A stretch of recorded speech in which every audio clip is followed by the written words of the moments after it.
Salut à tous! Je vous retrouve aujourd'hui pour une nouvelle vidéo. Alors au départ, la vidéo devait traiter de l'interdit, plutôt comment apprendre l'interdiction à son chien. Mais pour faire cette vidéo, j'ai besoin de vous faire des visuels. Et pour vous faire des visuels, j'ai besoin qu'il fasse beau. Et là, c'est pas le cas. Il pleut, il y a du vent et il fait super froid. Donc c'est pas grave, je me suis fait un café et j'ai changé d'idée. Et donc aujourd'hui, la vidéo va parler de la balade. Et puis je vais surtout vous donner 3 conseils, 3 astuces pour vraiment proposer une balade à votre chien qui soit la plus top possible. En fait, ces 3 conseils que je vais vous donner, c'est souvent des choses qu'on ne fait pas. Et je vous assure que si vous les mettez en place, ça va changer beaucoup de choses pour votre chien. Et donc automatiquement, ça va vous changer beaucoup de choses à vous aussi. C'est parti pour les 3 conseils. Conseil numéro 1, il s'agit de votre matériel. Si vous ne pouvez pas lâcher votre chien, eh bien en fait là je vous invite à acheter une longe de 10 mètres. Si votre longe elle est trop petite ou si vous promenez votre chien en laisse, en fait ce qui va se passer c'est que votre chien il va être frustré de sa balade. Et moi j'ai beaucoup de gens qui quand ils viennent me voir me disent moi je promène mon chien sauf qu'en fait quand je rentre il part en vrille dans la maison, il court partout, il saute partout, voire même il aboie. C'est tout simplement que la balade, certes elle a eu lieu, donc ça c'est un bon point, sauf qu'elle n'a pas du tout été optimisée pour votre chien. Et le fait de le sortir avec toujours une laisse très très courte, en fait ça le frustre, ça le met en tension, il peut pas sentir toutes les odeurs qu'il veut. En gros, faut imaginer que votre chien quand il est en balade, c'est un peu comme nous quand on check Facebook, vous voyez, on va aller regarder les commentaires, liker les posts, etc. En fait voilà, on aime bien un peu aller au bout de tout et on est un peu frustré si on n'a pas l'occasion de tout voir. C'est un peu pareil pour votre animal. En gros, voilà, sans aller trop dans l'anthropomorphie bien sûr, sa balade, c'est un moment où lui va checker toutes les odeurs. Et si vous l'empêchez de suivre ses pistes parce que justement votre laisse elle est trop courte, ça le frustre, il se dépense pas, il s'énerve et à la fin il vous fait carnage à la maison. Donc soit vous apprenez à le lâcher, on a pas mal de vidéos sur le rappel donc je vous invite à aller les visionner, soit vous investissez dans une très grande longe et vous lui laissez la possibilité de se détendre correctement. Voilà pour le premier conseil.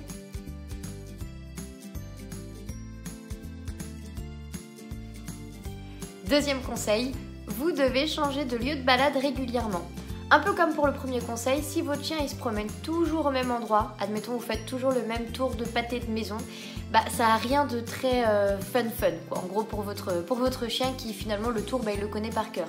L'avantage de changer de lieu, c'est que déjà vous allez le stimuler un petit peu, il va découvrir de nouvelles choses. Ça va aussi renforcer votre suivi naturel parce qu'en fait quand votre chien il sait que la balade c'est toujours du point A au point B, il n'y a pas de surprise et il va prendre des libertés. Alors que voilà, si un coup du point A au bon point C, des fois on fait demi-tour, des fois on va complètement ailleurs quitte à prendre la voiture. Voilà, là vous gardez un petit peu l'intérêt de votre chien à être attentif à vous parce que il sait pas où vous allez aller et ça c'est vraiment très très bien pour qu'il garde la concentration sur vos déplacements et donc sur vous. Donc, continuez de changer de lieu très très souvent. Faites des boucles, faites-les dans un sens, faites-les dans l'autre, feintez-le, trouvez quelque chose. Parce que plus il découvre de nouveaux lieux, plus il sent de nouvelles odeurs, plus il se stimule, donc plus il se dépense et plus il est fatigué. Et comme vous le savez maintenant, un chien qui est fatigué, c'est un chien qui est facile à éduquer, donc faut pas hésiter en fait. Le troisième conseil, c'est de tout simplement ne pas trop parler à son chien pendant la balade. En fait, très souvent, quand on se promène avec son chien, on n'arrête pas de le rappeler. On lui dit qu'on va à droite, on lui dit qu'on va à gauche, on lui demande de revenir, on lui dit de pas toucher à ça. On n'arrête pas une seule seconde. Et en fait, ça va créer de la pollution sonore en quelque sorte pour votre chien qui va tout simplement arrêter de vous écouter. Donc l'objectif c'est de tester, si vous l'avez jamais fait, la balade silencieuse. Ça veut dire que vous n'allez pas du tout parler ni à votre chien en fait, ni à vous-même, ni à personne. Essayez de le faire juste avec votre chien. Et là vous allez vous rendre compte que quand vous allez l'appeler, il y aura vraiment un effet et que même sans que vous ayez besoin de lui parler, votre chien sera un petit peu plus attentif à vous parce qu'il ne vous entend pas. En gros, le fait de trop parler à son chien, ça fait qu'il nous écoute moins, tout simplement parce qu'il ne comprend pas tout ce qu'on lui dit. Alors je vous donne un exemple assez concret. Si vous parlez, admettons, à un japonais, allez, on prend le japonais, mais que vous ne parlez pas japonais, ce qui va se passer, c'est que assez rapidement, alors au début, vous allez peut-être essayer de faire quelque chose, de comprendre, de voir sa gestuelle, etc. Mais en fait, très rapidement, vu que vous allez rien comprendre à ce qu'il vous raconte, vous allez arrêter de l'écouter. Tout simplement parce que ça vous sert à rien d'essayer de comprendre quelque chose qui n'est absolument pas compréhensible pour vous. Votre chien c'est un peu pareil, s'il a l'habitude de toujours entendre un fond sonore, que vous lui parlez tout le temps, mais qu'en fait, lui il piche que dalle, on va parler franchement, il va arrêter d'écouter. Donc parlez le moins possible, donnez des indications claires Et pour le rappel, c'est pareil, ne le rappelez pas 50 fois en balade, laissez-le aussi faire sa vie de chien et vous verrez que quand vous l'appellerez, ça aura beaucoup plus de valeur. Alors attention, ne le rappelez pas juste à la fin pour le rappeler parce que votre chien il est pas débile et il va vite comprendre que on me rappelle, on me rattache, on rentre, non ça va pas lui plaire. Donc vous pouvez faire, je sais pas, peut-être sur une demi-heure de balade, 3 rappels, 2 pour la forme, admettons un pour le faire jouer, un pour lui dire de retourner jouer et un dernier pour là vraiment le rattacher. Et attention encore une fois, certains chiens vont anticiper. Donc voilà, n'hésitez pas à tout le temps changer un petit peu ce qui se passe quand vous le rappelez, pour pas qu'ils se disent voilà, 3e rappel, on me rattache. Donc voilà, n'hésitez pas à modeler un petit peu tout ça, à innover, à varier un petit peu tout ça.